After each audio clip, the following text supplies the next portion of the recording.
What would you say is the difference that you're noticing in the body? I would say, when I get up in the morning, if almost feel like 99%, so everything's good. Wow. Whereas as they make any progress, like you're walking and standing for a bit more time, and then you feel the soreness like at the same old spot, but it's not that bad. I feel like the time I'm spending on walking and to affect the pain, it's getting longer and longer. So it means it's become steady. Wow. Yeah.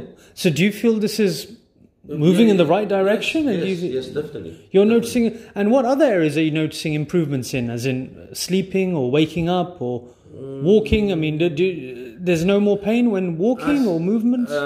Walking, when I first start, no.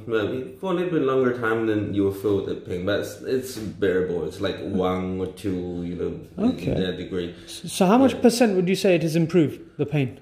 Well, from the day I came, yes, at least 80%. Wow. Yeah. Wow. Yeah. And is that positive for you? Is that yes, definitely. Good.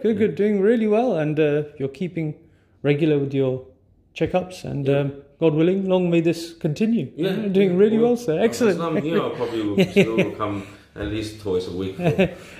So I still got another two times to go for today, tomorrow and the after. Then I should book for next week, is it? Well, we'll reevaluate you. Yeah. Let's see how you're coming along, and we'll take it from there. Huh? Yeah. Great, excellent, great.